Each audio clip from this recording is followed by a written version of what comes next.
Thanks for checking us out. Today I want to tell you about the ICONNTECHS 4K action camera.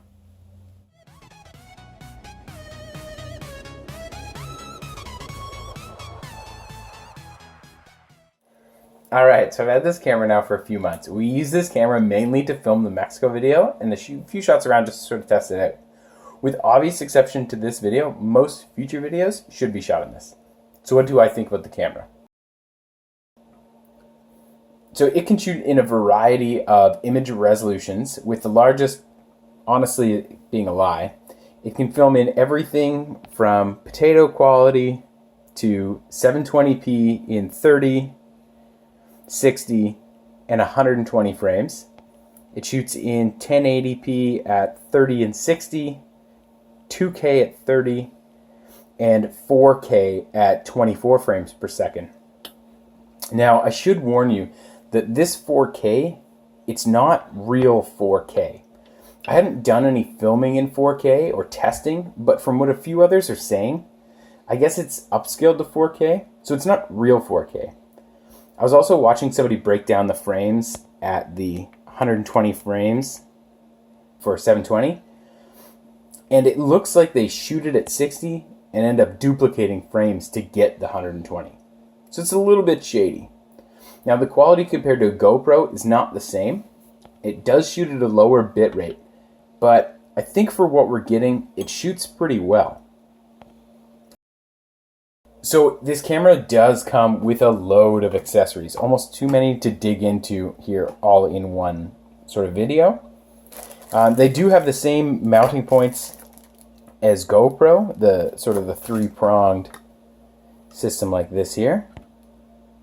Let that focus, there we go.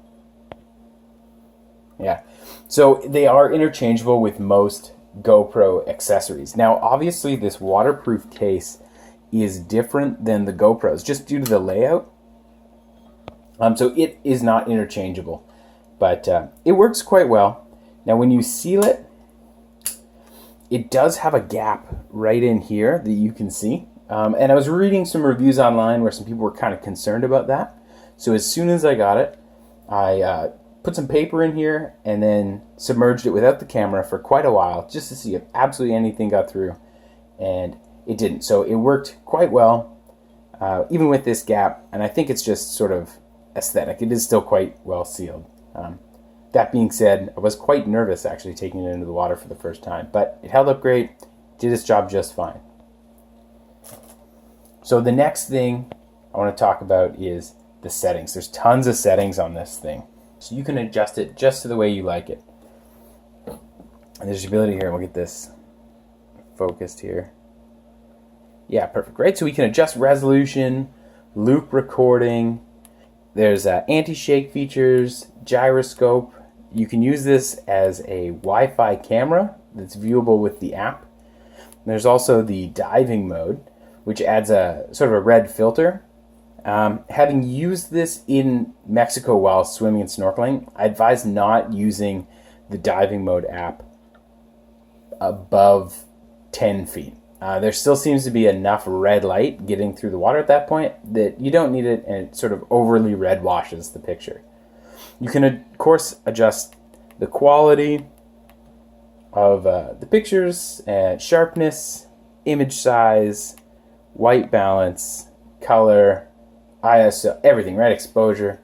Now, what I do recommend is by default, you switch, where are we at here? The exposure value to -1. So the one thing that I don't like in the settings is the options in delete. The option of deleting the current, see if I can't get that viewable, deleting current and deleting all are immediately next to each other. And that scares me. You have one slip up and all of a sudden your memories here are gone. In the settings, you have the ability to lock your photos. And I just make sure that every day or two, I make sure I go back in and lock all the photos and the videos that I've taken so that I can't accidentally get rid of them. Now, the controls are quite simple on this camera, but it's not inherently super intuitive, so they take some getting used to. An example is holding this power button here, turns it on and off, but clicking it changes between video, pictures, viewing, and settings.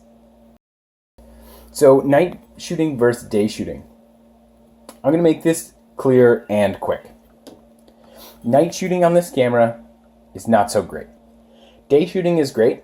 However, big changes in light can really mess with sort of the exposure values. So that's why I recommended changing the exposure value down to -1, and it'll fix that right out. Some of the other features that I like are that it uses interchangeable batteries. You just swap them out when you need them.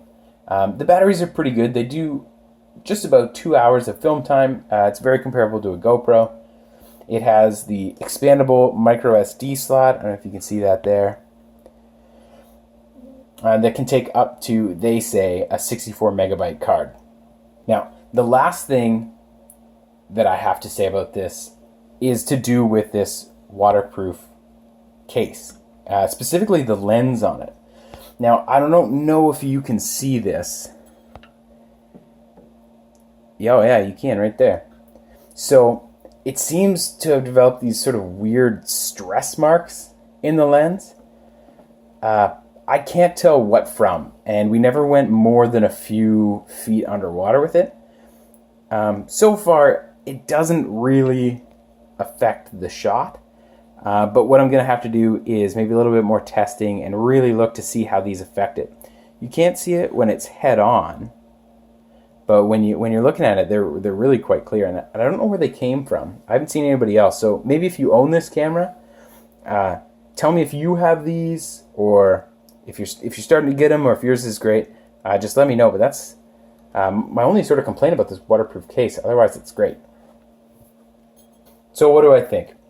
So do I think you should buy this camera? Yes. But if you want a GoPro and you're set on a GoPro, buy a GoPro. They're clearly better.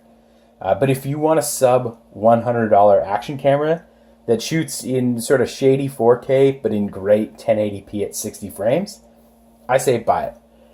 Really, with the waterproof case, all the accessories and mounts, which I'll leave a list of in the comments down below, the ability to use it as a dash cam, a Wi-Fi cam, and as a regular action camera, I say it's a buy.